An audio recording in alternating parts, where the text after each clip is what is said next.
Hello and welcome to a very hot Sri Lanka. It is the middle of hot season and consequently just that, hot.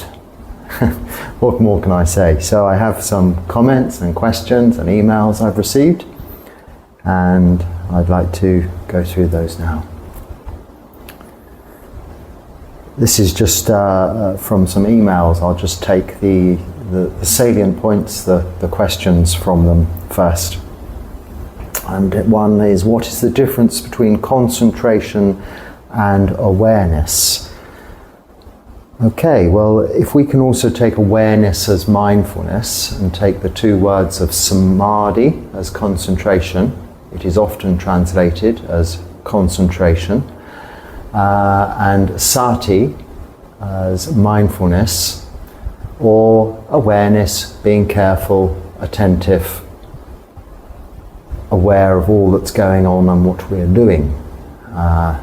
To sum it up, these are the two final, 7th and 8th parts of the Noble Eightfold Path, right mindfulness, sati, samasati, and right concentration, samadhi, samadhi. What is the difference? And I appreciate you're saying awareness, but I think this is generally the idea of your question. Quite simply, if we take lights, the way we illuminate a room, we might have a torch, a single spotlight torch, which we would focus on a particular point in the room, in a dark room, and the illumination would be of that particular subject, whatever we're pointing the light at. And this would be a way of describing samadhi, concentration, in this context. Sati, mindfulness, is more akin to a lantern, so a light with a lampshade on it, a lamp that illuminates the entire room, making everything visible, but not isolating one object on its own. This is the difference. This is the comparison between sati and samadhi, or concentration and mindfulness, or even, as you're asking, concentration and general awareness. In terms of the practices themselves, these are qualities we develop through the practice of keeping sila, moral virtue, and then usually we would describe this aspect of the Noble Eightfold Path as the one word samadhi, but incorporates meditation in its entirety. So in terms of the Noble Eightfold Path, if we translate it as meditation, then it is also incorporating sati, because we develop mindfulness, sati, throughout all of our daily activities, which assists in us being more aware, having more awareness, consciousness of what's going on when we sit down to try and focus our attention on one single point or one single meditation object, for instance the breath. If we have been practicing mindfulness throughout our daily activities, it is more easy for us to develop concentration on one point. Similarly, by practicing samadhi, sitting formally in meditation, developing our minds to have the ability to concentrate on simply one thing, single-pointed awareness, a single focus, concentration, this in turn develops our ability to have overall awareness and consciousness throughout our daily activities we call mindfulness. So the two qualities are developed hand in hand, as are those practices, or together, like two sides of the same coin. So I'm going the wrong way. Now, I've got a long email here with regards to some health issues. Now, I won't differentiate between mental health and physical health in talking about this just briefly, because this is as one is as important as the other. So if we take health issues as a whole, my reply to this subscriber was that I'm not really able to comment with regards to someone's health issues in connection with meditation when, firstly, I don't know the person and their background and their health issues, whether they be physical or mental, because of course also I'm not a medic, but also I don't know the person what they are actually practicing. Many people write asking questions about meditation that may be related to any kind of meditation practices, both religious and secular, so non-religious, and both Buddhist and non-Buddhist, so other religions. I can only comment on what I practice from my own experience, which is Buddhist related meditation, and specifically in my own experience, from my own experience, that the Buddha taught in the suttas, the Anapanasati Sutta, particularly mindfulness of the breath as a meditation object. If you're practicing some other form of meditation and it is affecting your health, I'm not in a position to comment because it would be speculative of me and an opinion only, unqualified. As far as practicing anapanasati, mindfulness of the breath, in the way the Buddha taught us to develop these skills of samadhi and sati, so as I've just described, as long as we are also keeping sila, so that is the moral precepts, we are taking care also of our physical health. This comes under sila, doing one's self no harm. If we take sila, the 5 precepts of no killing, stealing, sexual misconduct, lying, or taking of intoxicants, in their entirety, there's just one, meaning do no harm to either yourself or others, then we'll appreciate that we must not do ourselves harm, so we're treating ourselves kindly. We're not pushing ourselves too hard. If our bodies are experiencing discomfort, make sure that it is either something very temporary or alleviate that by moving, changing position, getting yourself some additional support, cushions, mats, chairs, whatever. Establishing a posture which is both suitable for awakeness and the practice, but also being kind to your own physical and emotional circumstances. Assuming that all that is in place and you're keeping those 5 precepts, then the practice of meditation can do no harm. You are simply sitting, observing, breathing. Nothing else. There is nothing magic. No phenomena that may arise as a result of this is important. You can make a note mentally of it. You can be aware of seeing lights, experiencing sounds or feelings of the body. But just that. Then bring your awareness, your attention back to breathing. So whatever your physical health conditions may or may not be, they're not caused by this simple process of allowing our bodies to settle with a little time and then therefore be able to relax. Allowing our minds to just settle by bringing our awareness to one single pointed meditation object, and therefore in time become calm and peaceful, developing tranquility. The word we use for this, tranquility, peacefulness, calm state of mind, is samatha, not samadhi, samatha. Although samatha is occasionally confused with samadhi, because samatha in the Sanskrit language of the northern school of Buddhism, as opposed to the Pali language of the southern school of Buddhism, referred to as Theravada, the northern school, often referred to as one of them mainly Mahayana. These are two different schools.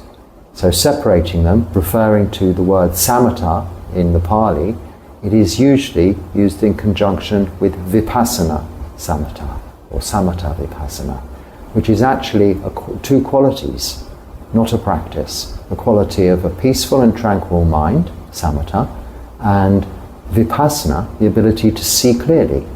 So insight into the characteristics of all things, not only existence, this life itself being impermanent and unsatisfactory, so anicca, impermanence, or uncertainty, dukkha, unsatisfactory or suffering, and anatta, not self, out of our control. Understanding these qualities, but not only that, just the absolute reality of all things, both physical feelings and mental emotions, how they arise, stay a little while, and pass away. So often in Vipassana-only meditation schools or courses, one might hear of Vipassana meditation as a technique, because it is highlighting upon that the understanding of seeing the nature of things arising, staying a little while and passing away, or simply arising and passing away, their impermanent nature, and sticking with the meditation object throughout that unwaveringly, in order that you can bring your mind into a form of peacefulness, tranquility, samatha, but actually in terms of the progression through the different states of absorption in meditation towards what we call the jhanas, one requires the development of samadhi in its varying stages. So single pointedness, focus of attention, which is unaffected eventually, sheltered, secluded from all that comes to interrupt that, and obstacles that are in the way, that we call hindrances. And they're usually commonly referred to as the 5 hindrances of sensual desire, ill will, laziness or tiredness, lack of energy, enthusiasm. So then the 4th, restlessness and worry, and finally doubt. Restlessness and worry is thinking about the past, thinking about the future, rather than what is being experienced in the present moment, here and now. This is what we practice in meditation.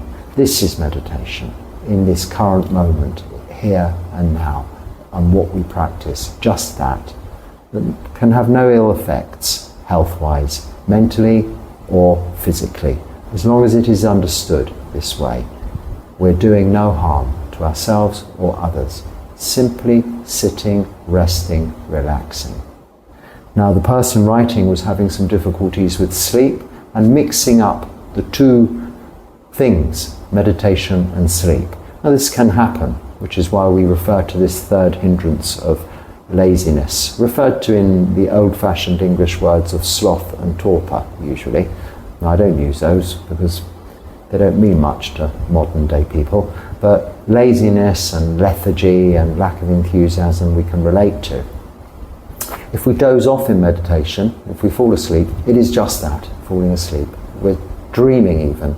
We might not be laying down or even nodding, but we could easily go into a dream-like daydream state whilst sitting, even if we're still sitting physically, perfectly erect, we could still be dreaming off.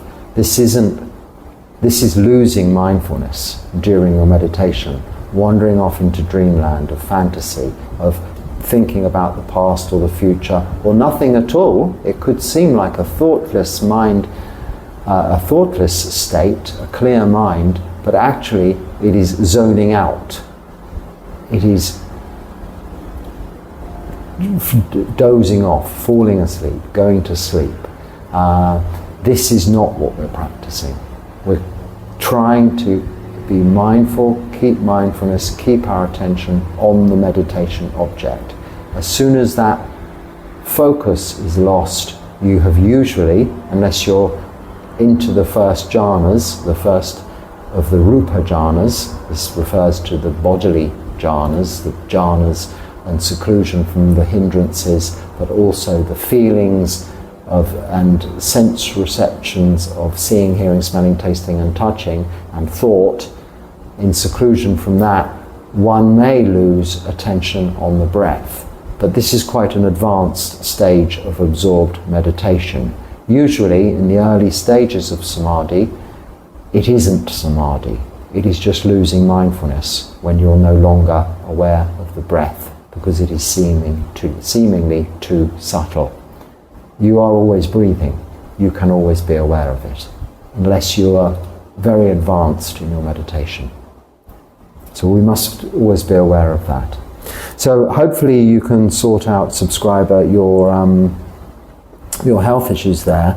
But apologies for not being able to specifically answer the question, because it is health related, and I wouldn't be in a position to do so without more understanding of what it is you're practicing. And of course, if you're keeping sila. Okay, another kind of health-related question. What happened to your finger? I'm asking because I had a severe accident 2 months ago. Oh, I'm sorry to hear that. 2 months ago is not very long, is it? This was a long time ago with my own finger. Lost a finger and the remaining ones of that hand. Oh, you lost all of your fingers. That's terrible. Are pretty damaged. Right, okay. So I may never able to work in my profession again. Oh dear. Even before the accident, I was thinking about becoming a Buddhist monk, because Vipassana meditation changed me a lot for the better. Now, having experienced that there is absolutely no refuge in the world, how everything can be destroyed in a second, I am looking to get established deeper in the Dharma. Well, okay. You're certainly able to look on the bright side there. I'm very happy to hear, but very sad about your accident and that you aren't able to work in the profession or your profession again.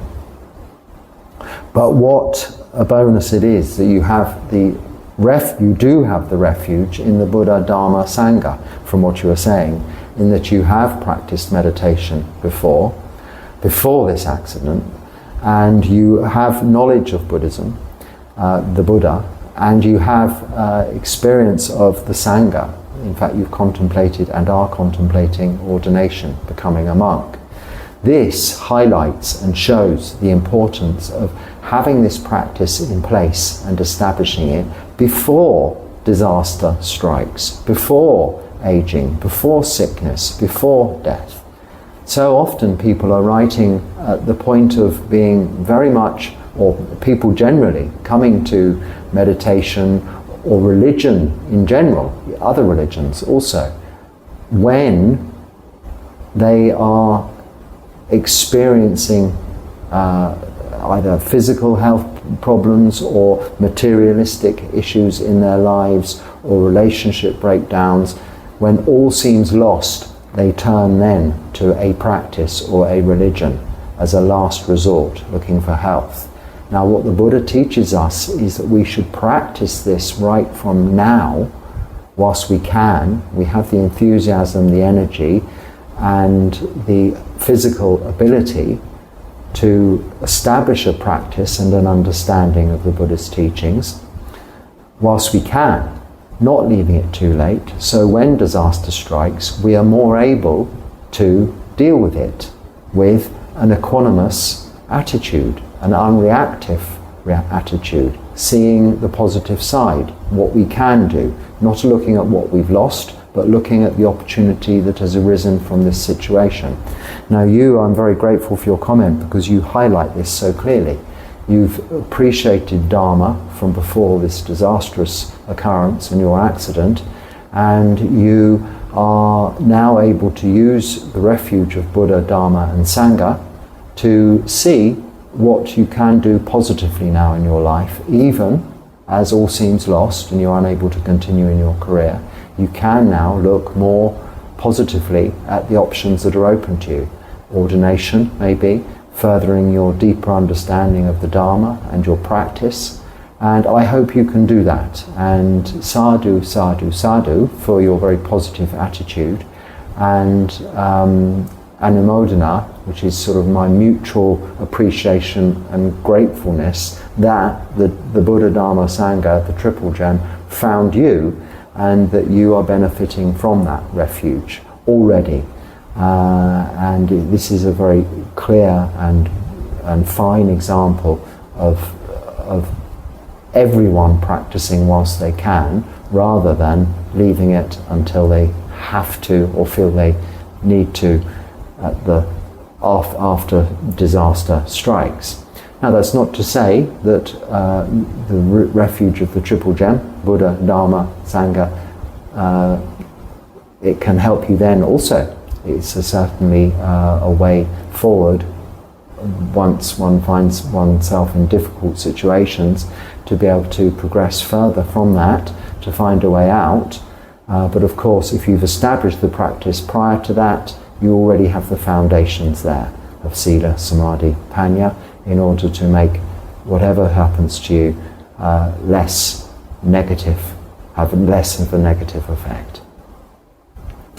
With regards to what happened to mine, it was simply an accident in the forest cutting wood. I cut it off with a knife, a machete, when I was cutting twigs. Nothing more than that. It was relatively a painless experience, and no exciting story there. They did try to sew it back on, repair it a couple of times, but being I continued to be active, I kept mucking up that.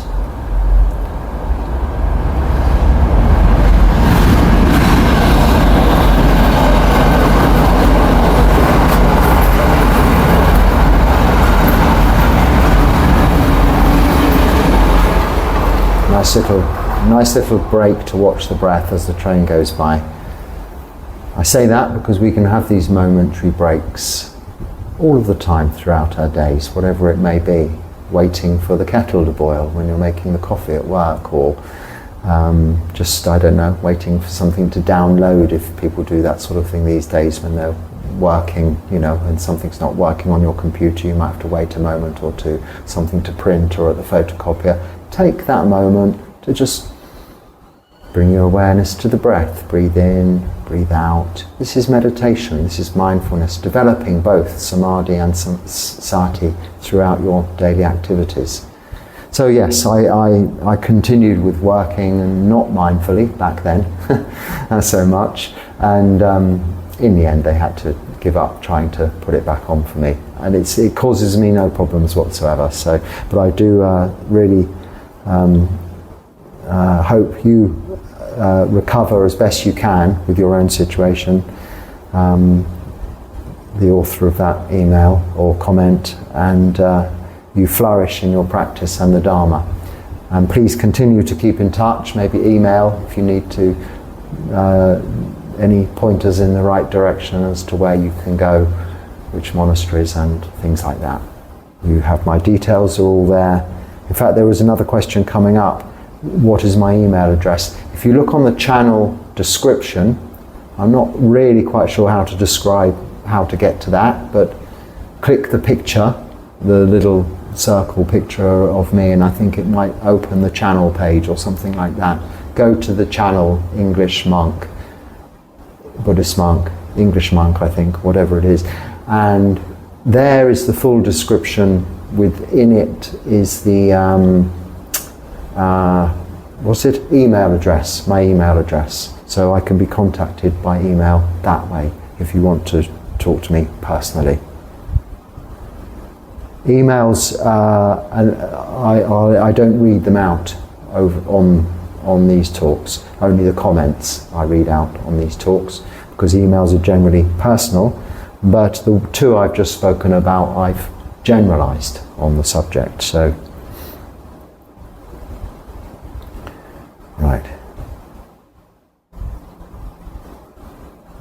Okay, I think I've lost the question. I see. What do monks study? This goes with some other questions, actually. Someone wants to become a monk. I said, good. Okay, what do monks study, or what do you study? Me study. Okay, well, I've answered a bit briefly there. The mind. This is actually what we study. Whether that be in book form or in listening to Dharma talk form, we're studying the mind, we're studying the body. The Buddha said, you know, you can go to all four corners of the universe. You will not find the answers. We're not seekers. We're not going to India to seek the truth, or Thailand to become enlightened. We don't need to go anywhere. We don't need to do anything. We need to sit still, like I said earlier, allow the body to settle so it can relax, allow the mind to settle so it can become tranquil, and we develop peace and tranquility of mind, a relaxed and relatively comfortable body as best as it can be in this physical form. And we are able then to see clearly what is going on, as the Buddha said, in this fathom length, that's about a couple of meters, fathom length body, which is just a bag of skin and bones. And what we will see there, eventually, if we do this practice enough, clearly, is things arising, staying a while, passing away. The impermanent nature of all conditioned things, both physical and emotional, thoughts and actual feelings. When we can see that, we're seeing the truth of existence, anicca, impermanence. We can also see its unsatisfactoriness, dukkha, as I've already said. And this is developing wisdom, panya, the understanding of anatta, that we are not this fathom-length bag of skin and bones and liquids and horrible things, but our perception of what this body, physical body, and thinking intellectual brain has become as a result of the causes and conditions we have put in place in order to develop the conditions surrounding us to cause what we are behaving as, doing at the present. But that might be different to what we were doing in the past, or what we might be doing in the future. So even within the context of this lifespan, we can experience rebirth many times, from a young child to a school child, to an adolescent, to a young adult, to a middle-aged working person or not working person, a married person or a not married person, to a retired person, to an aging person, someone who's sick and someone who's dying, to somebody who is no more, who has died. This is the scope we can appreciate, we can see for ourselves, the context of this lifespan. And you see, even within that, there is rebirth. When we really experience through our practice of samadhi, meditation, deep absorbed states of mind that separate us, seclude us from the hindrances I spoke of earlier, the 5 hindrances, we can also see clearly how there is rebirth that brought us into this state in the first place of birth, leading to aging, sickness and death, and will lead us into the next rebirth. This can be seen clearly and experientially for yourself through the practice, not something that has to be believed in or accepted blindly, but experienced, seen for yourself. So this is what we study. Now, firstly, to know how to go about studying that within the body, we study the word of the Buddha, the suttas. Now, somebody's asked me to make a video about books and their authors and where they can be found online and links and such and this and that. And it's a very nice idea. But first I will say, we all like different authors of different books, even when they're on the same subject matter, because we have an affinity to different kinds of people. So we don't all flock to the same teacher. A particularly good teacher may have many students, for instance, but not all students will appreciate that teacher and will prefer another, even in the same subject. Because not only does one need to be intellectually knowledgeable about a subject. One has to have an affinity with the student, has a relationship with the student, and vice versa, for the knowledge to be able to be transmitted in an effective manner.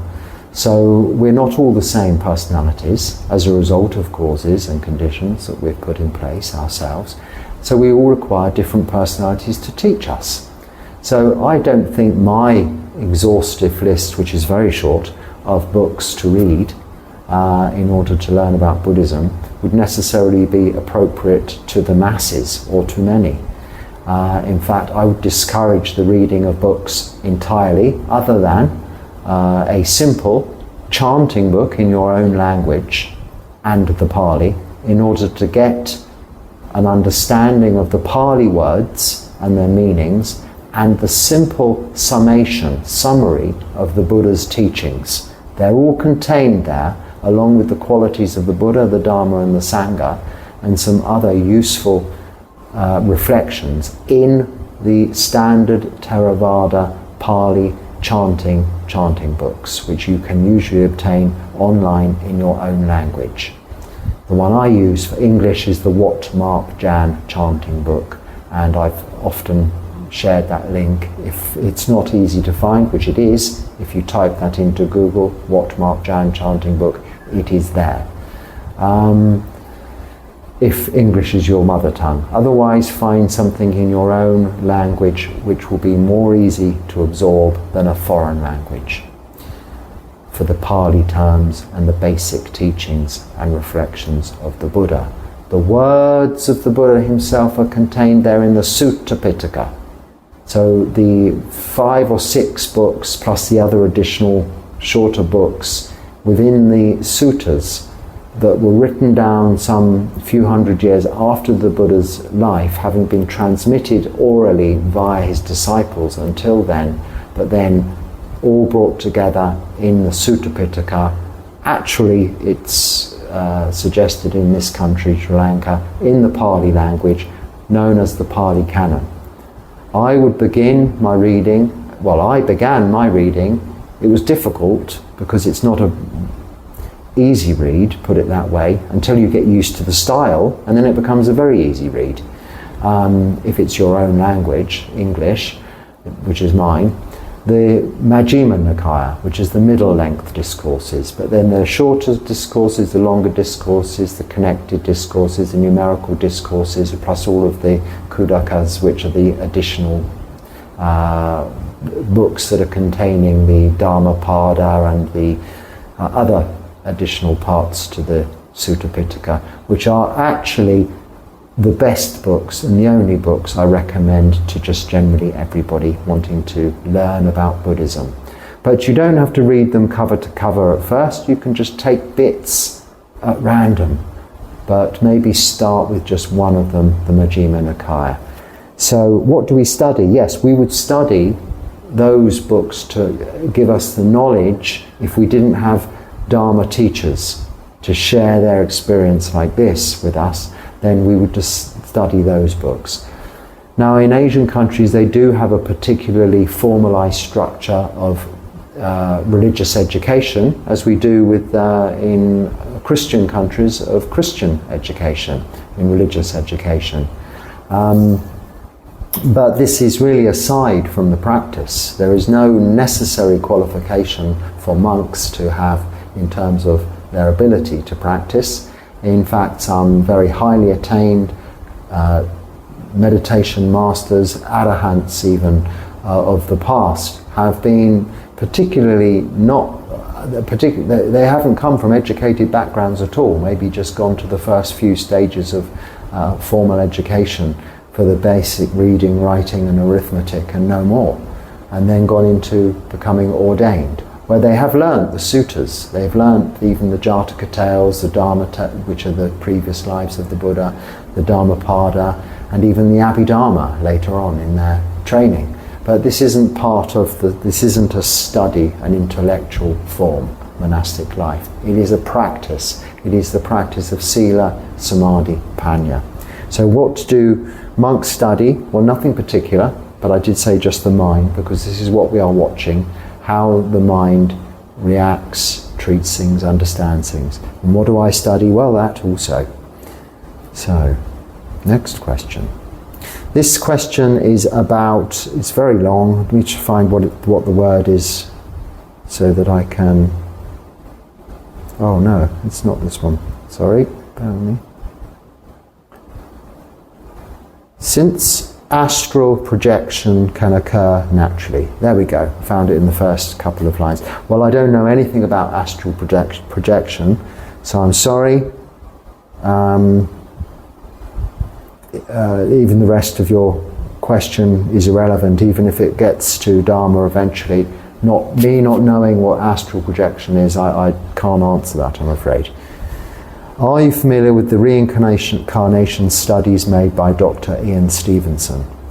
I've certainly heard the name, but I'm not familiar with his studies. But there are some very interesting stories, I think, if this is what I remember, anecdotes of near-death experiences and things like that in his studies, which is actually something different. And bearing in mind, in Buddhism, we don't really use this term reincarnation, because that implies the rebirth of something, a soul, a personality. In Buddhism, we know that this self is not a tangible object. It is just the causes and conditions that we've put in place, or that are in place as a result of what our actions of body, speech and mind previously, but are also conditioned things, so impermanent. So what is reborn is only, if you like, pure awareness, not that, and therefore has no continuation in terms of personality or perceived permanent soul, which reincarnation is more attributed to or implies. Rebirth is simply another opportunity to experience another realm, whether it be heavenly, a hell realm, an animal realm, a human realm, or not. Not being the operative thing, the practice is to be free from rebirth. Into samsara, where we have to develop and train and practice to cut these ties, these fetters to this continual cycle of rebirth by recognizing greed, hatred and delusion, thoroughly understanding greed, hatred and delusion as being the cause of suffering, the cause of this attachment and the cause of rebirth through ignorance, delusion. Understanding this, we cut these fetters, these ties, for there being no longer any rebirth. So this is the difference. But as far as his teachings and or studies are concerned, I'm sorry, I don't know them or have any knowledge of them.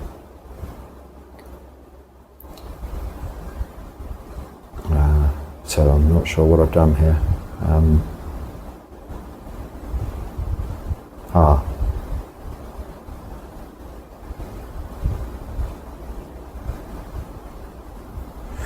I heard about the 3 watching times. Does the night watch happen every day?